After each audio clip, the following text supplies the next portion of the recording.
எல்லாருக்கும் வணக்கம். இன்னைக்கு என்ன பார்க்க போறோம் அப்படின்னா, பெண்கள் நிறைய பேர் இன்னும் வாழ்க்கையில அழுதுகிட்டு தான் இருக்காங்க.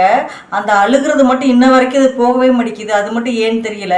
அந்த பெண்கள் ஏன் அழுகுறாங்க அப்படின்னு சொல்லி இந்த வீடியோல பார்க்கலாம். ஏன் அப்படின்னா, அவங்க கல்யாணம் முடிஞ்சு அந்த வாக்கப்பட்டு வந்த வீட்டில் அவங்களுக்கு நடக்கிற அந்த கொடுமைகள் பல விஷயங்களால தான் அவங்களோட மனசு ரொம்ப மன அழுத்தத்துக்கு உண்டாகி அவங்க ரொம்ப அழுகுறாங்க.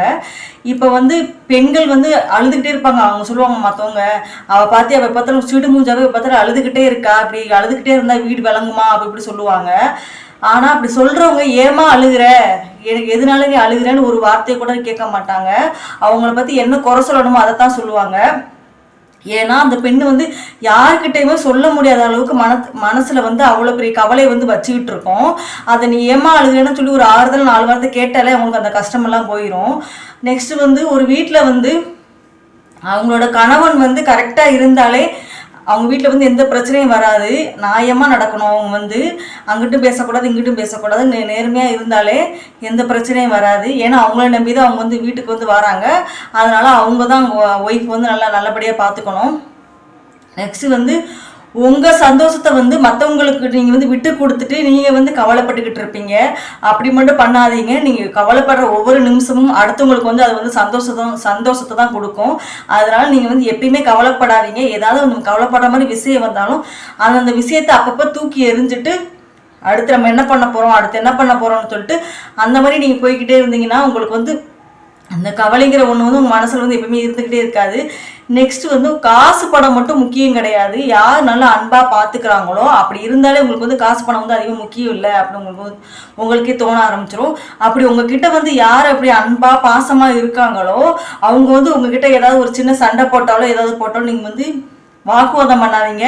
அந்த இடத்துல நீங்கள் பொறுமையாக அமைதியாக போயிருங்க. அவங்களே ஒரு கட்டத்தில் உங்கள் மேலே எந்த தப்பும் இல்லை அப்படின்னு நினச்சி அவங்களே திரும்பி உங்ககிட்ட மன்னிப்பு கேட்பாங்க. அதனால நீங்கள் அந்த இடத்துல நீங்கள் பேசாமல் இருந்தீங்கனாலே அவங்களே உங்களை தேடி வருவாங்க.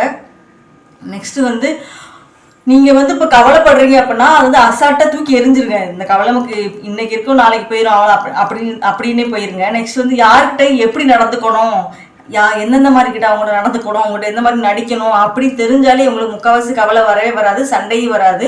நீங்கள் நல்லா சந்தோஷமாக இருக்கலாம். நெக்ஸ்ட் இன்னைக்கு நடக்கிறது என்னது அதை மட்டும் நீங்கள் பாருங்கள். நாளைக்கு என்னவாக போதுவோ, ஐயா அடுத்து நம்ம ஃபியூச்சரில் என்ன பண்ண போகிறோம் அப்படின்னு நினச்சி நீங்கள் கவலைப்படாதீங்க. நிச்சயமே எல்லாத்துக்கும் ஒரு நாள் நமக்கு நல்ல நாளாக மாறும் அப்படின்னு நான் சொல்லிக்கிறேன். நெக்ஸ்ட் நீங்கள் இப்போ அதுக்கு எக்ஸாம்பிள் என்ன சொல்லலாம் அப்படின்னா, இப்போ வயநாடு கேரளாவில் நடந்துச்சு பார்த்தீங்களா, அதில் எத்தனை பேர் இறந்து போயிருப்பாங்க. நைட்டு தூங்கும்போது எவ்வளோ பேருக்கு கனவு கண்டுட்டு இருந்திருப்பாங்க. நாளைக்கு ஸ்கூலுக்கு போகணும்னு நினச்சிருப்பாங்க, நாளைக்கு வேலைக்கு போகணும்னு நினச்சிருப்பாங்க, நாளைக்கு கூட நிறைய பேருக்கு அதாவது ஒரு கல்யாணம் கூட இருந்திருந்துக்கலாம். அந்த மாதிரி கூட நிறைய நியூஸ் கேள்விப்பட்டிருப்பீங்க. இந்த மாதிரி கல்யாணம் சொல்லி ஒரு பொண்ணு பேசியிருந்தாங்களாம். அவங்க அம்மா அப்பா எல்லாமே இறந்துட்டாங்களாம், காசு நகை எல்லாமே மண்ணுக்குள்ளே போயிருச்சான், அந்த மாதிரி இதை கூட சொன்னாங்க. அதனால வாழ்க்கைங்கிறது நிரந்தரம் இல்லாதது அப்படின்னு யார் தெரிஞ்சுக்கிட்டாலே நம்ம வாழ்க்கையை சந்தோஷமாக வாழலாம். அதனால நீங்கள் எது போட்டி போறாம இல்லாமல் இருக்கிற கொஞ்ச நாளை சந்தோஷமா வாழுங்க. நமக்கு கொடுத்துருக்கிற ஒவ்வொரு நிமிஷமே நமக்கு கடவுள் கொடுத்துருக்க ஒரு கிஃப்ட் தான். அதை நல்லபடியாக நீங்கள் பயன்படுத்திக்கோங்க.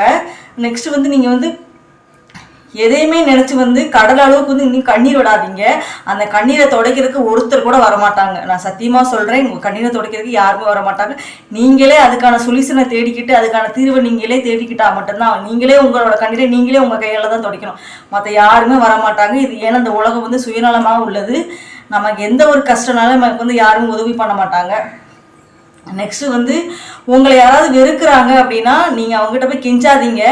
ஏன் அப்படின்னா உங்ககிட்ட இருந்து கிடைக்கிற பாசத்தை அவங்களுக்கு வாங்கிக்கிறதுக்கு புண்ணியம் இல்லாமல் போயிடுச்சு அப்படி நீங்கள் நினச்சிக்கோங்க. அதனால யாருக்கிட்டையும் நீங்கள் போய் கெஞ்சிக்கிட்டே இருக்காதீங்க. நெக்ஸ்ட் நீங்கள் நல்லா இருக்கக்கூடாது அப்படின்னு நினைப்பாங்கல்ல, அவங்களுக்காக நீங்கள் கண்ணீர் விடாதீங்க. அவங்களுக்காக நீங்கள் இறக்கப்படாதீங்க. அவங்களுக்காக நீங்கள் உதவி பண்ணாதீங்க. ஏன்னா நீங்களே நல்லா இருக்கக்கூடாதுன்னு நினைக்கும் போது நீங்கள் எதுக்கு அப்படி பண்ணணும், அதனால நீங்கள் அப்படி பண்ணாதீங்க. நெக்ஸ்ட் கண்ணீர் துடைக்கிறதுக்கு யார் வருவா அப்படின்னா உங்கள் கூட கிட்டத்தில் இருப்பாங்க பார்த்தீங்களா, ரொம்ப நெருக்கமாக இருக்கிறவங்க மட்டும் தான் உங்களுக்கு அந்த மாதிரி இருப்பாங்க. அதனால் நீங்கள் யாரையும் நம்பாதீங்க. பெண்கள் மேக்சிமம் அழுகாதீங்க. நல்லா போல்டாக நீங்கள் பேச ஆரம்பிச்சிட்டாலே உங்களை யாருமே எதுவுமே சொல்ல முடியாது. அதனால் எந்த ஒரு விஷயத்துக்குமே நீங்கள் நல்லா போல்டாக இருங்க அப்படின்னு சொல்லி முடிச்சுக்கிறேன். பிடிச்சதை சப்ஸ்கிரைப் பண்ணுங்கள். பாய்.